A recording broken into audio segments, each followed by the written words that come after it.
by the case it's having to decide and by the limitations placed on it by the Supreme Court. And the implication, the outcome that we face is that no British child who has been trafficked outside the UK will be protected by the British state if the Home Secretary invokes national security. I think you would like to say a number of things, Daniel, but we have a number of collective things to remind you of when you read the judgment. I think what really jumps out of the judgment is what the Commission didn't say. What they didn't do is endorse what Sajid Javid said in September 2021. He said, "You haven't seen what I saw. If you did know what I knew, you are sensible, responsible people. You would have made exactly the same decision. Of that, I have no doubt." In fact, this Commission, which saw exactly the same material that Sajid Javid saw, didn't say anything like that at all. He described the case as finely balanced and said that reasonable people might strongly and profoundly disagree with the way in which Ms Begum's case has been determined. So, do you want to say anything more about trafficking?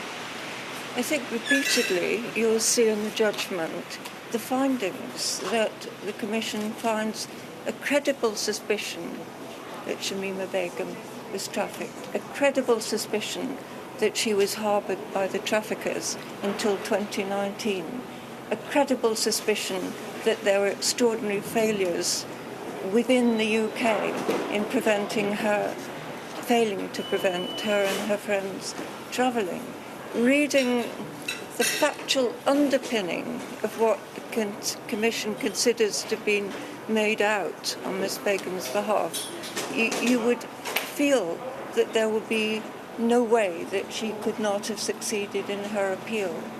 But you will equally see, repeated as a thread through the judgment, how the Commission invokes the Supreme Court's view that its role was limited and it cannot consider the merits of a case.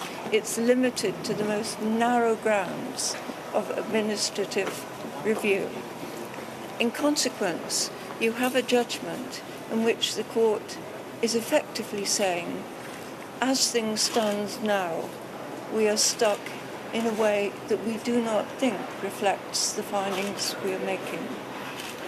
So that's basically it. I mean, in terms of the legal fight, that's nowhere near over.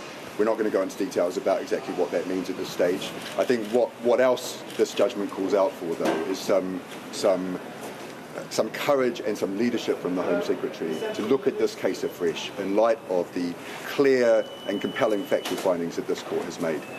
Thank you. But you will appeal. Questions. We're going to challenge the decision, but we're not going to go into further details about that. There's no limit to the challenges, but in our view they include the government taking on the responsibility of conducting its own review.